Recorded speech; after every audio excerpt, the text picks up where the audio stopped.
Los ucranianos estaban atrapados en medio del campo de batalla. El M2 Bradley avanzó disparando contra las posiciones defendidas por los rusos, mientras el sargento emitía órdenes coordinando el blindado y a los soldados a su alrededor. Necesitaban ser rápidos para frenar cualquier estrategia de los rusos. Bastaba con que un enemigo lograra levantarse más adelante con un rocket propelled grenade para que la ventaja del blindado se perdiera y sus compañeros dentro fueran quemados vivos por un disparo más preciso y poderoso. Uno de los soldados apuntó la PKM en dirección a los rusos, que se agacharon ante los disparos del Bradley. Llena de munición 7.62, el arma rugió a la muerte contra los enemigos, dando esperanza a los ucranianos para continuar el avance en ese día difícil.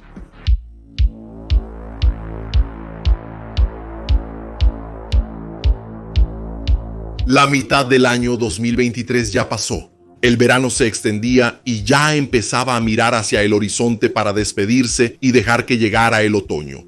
El calor aún se propagaba por el aire pesado del campo de batalla. Los vientos cálidos traían el olor a pólvora, mientras los hombres caminaban por los campos verdes con el paisaje adornado por el metal retorcido de los vehículos destruidos. Cada vez que los ucranianos pasaban junto al equipo, recordaban a los hombres que habían perdido. Sabían que en ese verano y primavera, lo que creció de flores en los campos también surgió de banderas sobre las tumbas de sus hermanos caídos. La contraofensiva ucraniana avanzaba lentamente con la presión internacional para que fueran tan rápidos como en 2022. Los últimos meses mostraron cuánto la prisa solo beneficiaba a los generales sentados en sofás, dando opiniones desde teclados o en entrevistas. Los hombres que cayeron en los campos no tenían prisa por cruzar tierras minadas, perder piernas, regresar mutilados a casa o en ataúdes que sus familias tendrían que cargar. En Zaporilla, los rusos habían preparado defensas demasiado fuertes. Pequeñas aldeas se convirtieron en grandes campos de batalla. No era el tamaño del lugar lo que importaba. Lugares extraños y desolados ya se habían vuelto fundamentales en las guerras. Para los soldados, nombres desconocidos como Tokmak, Robotin, Urosen eran objetivos tan importantes como Kiev. Durante los meses de julio y agosto ocurrieron muchas sorpresas relacionadas con el conflicto entre Rusia y Ucrania. Iván Popov, comandante en jefe del 58º Ejército de Armas Combinadas de Rusia, estacionado en el sur de Ucrania, dejó filtrar un audio en el que hablaba sobre sus preocupaciones por las tropas que luchaban sin descanso y también criticaba la estrategia rusa en el campo de batalla.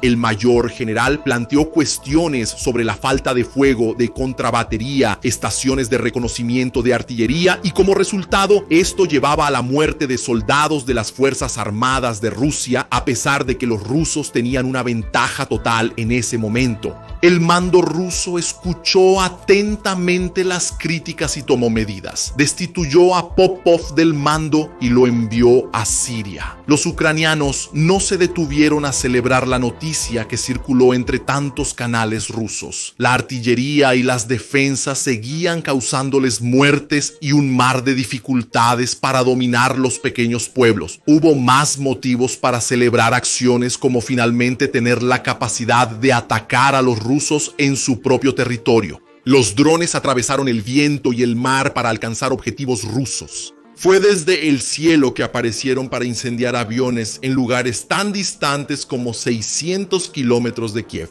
En el aeropuerto de Pskov, aeronaves Il-76 iluminaron la noche rusa con llamas. Al menos 2 de esos aviones fueron confirmados como destruidos y otros 4 dañados en el proceso. Los Tupolev Tu-22M en el aeropuerto de Chaikovka también se convirtieron en ruinas.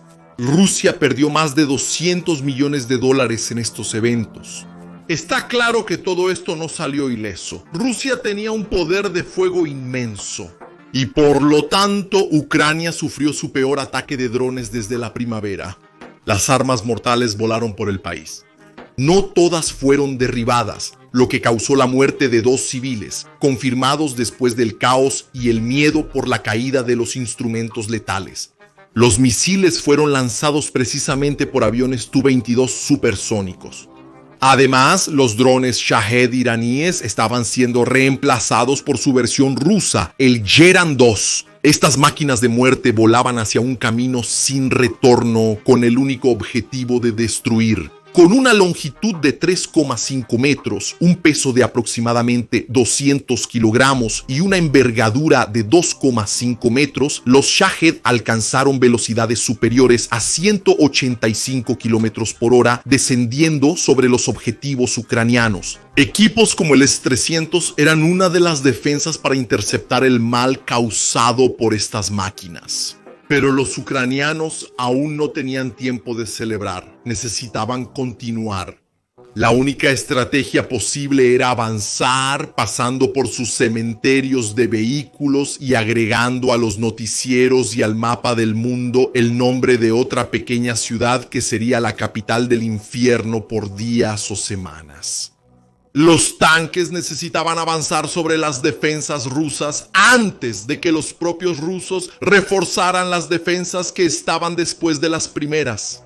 El mapa estaba marcado con las principales líneas de protección de los enemigos. Una red compleja que en agosto contaba con grandes obstáculos. La aldea de Staromayorsk era uno de los objetivos en julio, cuando los acontecimientos sorprendentes de agosto aún no serían creíbles si se contaran. Los blindados se movían en esos campos minados, con hombres observando las pruebas del poderío ruso destrozando centímetros de acero. El humo por el campo era aterrador, elevándose majestuoso en medio de los sonidos de explosiones y el crepitar del fuego. Seguir adelante era poco menos que una opción y mucho más un deber con la vida de los compañeros y el sacrificio de los caídos. La 35ª Brigada Separada, junto con el 7º Batallón Separado, asumieron el compromiso de transformar Staromayorsk en el próximo centro del mundo. Los drones rusos grabaron las columnas de equipos moviéndose sobre el verde, tratando de escapar de las minas.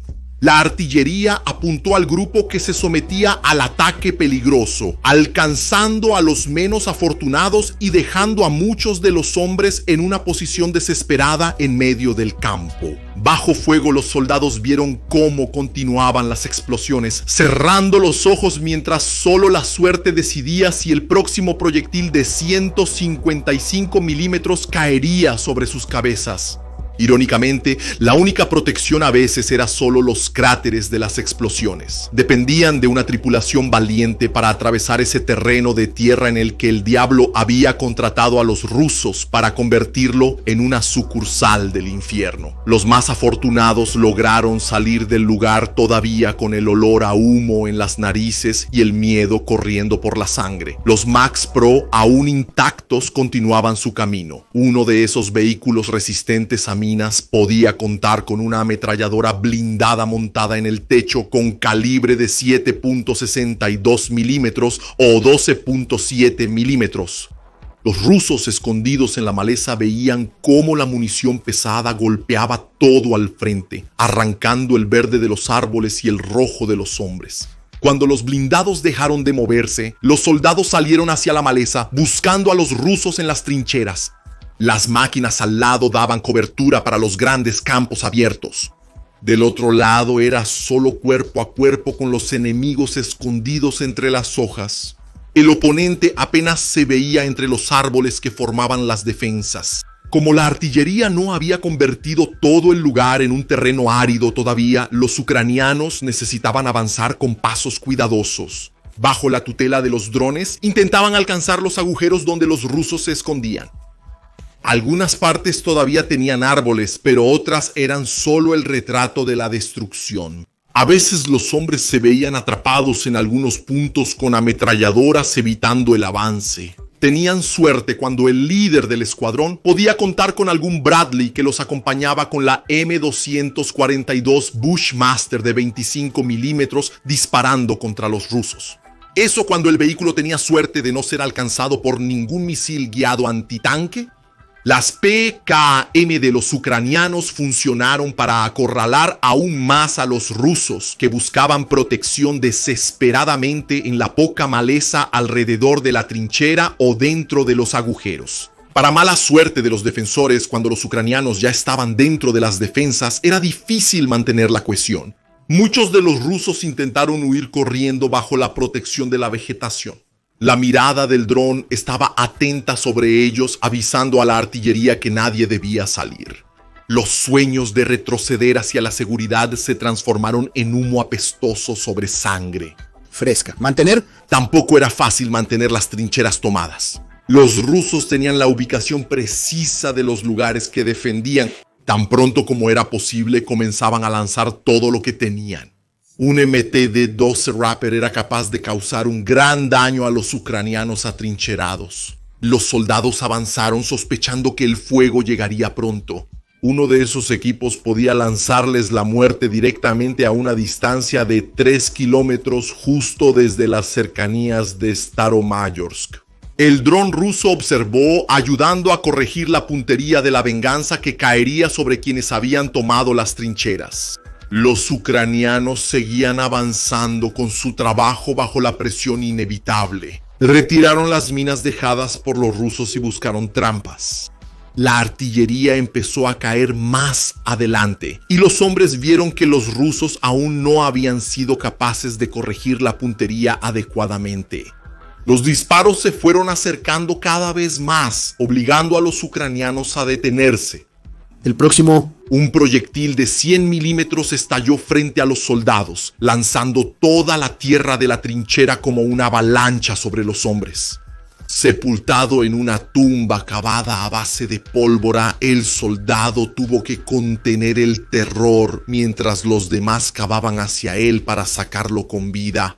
Salió íntegro de ese momento aterrador. El desafío aún no había terminado. Las posiciones ganadas necesitaban ser ocupadas. Era común que tropas menos entrenadas, a veces movilizadas recientemente, fueran colocadas en medio de ese caos. Los rusos observaron cómo los ucranianos menos experimentados eran lanzados a la picadora de carne y activaron la máquina para triturar con eficiencia. Los drones encontraron a los ucranianos y empezaron a llenar las listas de los oficiales con cartas de despedida.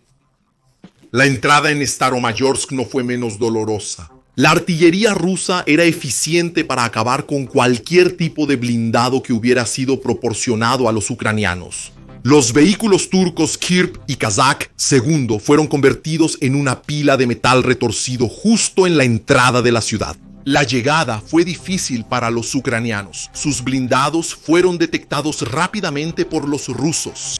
Algunas veces llegaron a las primeras casas, pero su visita fue brutalmente interrumpida por los anfitriones.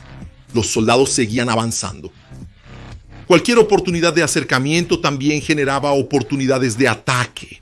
Las trincheras rusas tomadas cerca de la ciudad eran usadas para que los ucranianos dispararan sus RPGs y luego corrieran a protegerse. Poco a poco, la resistencia fue siendo vencida.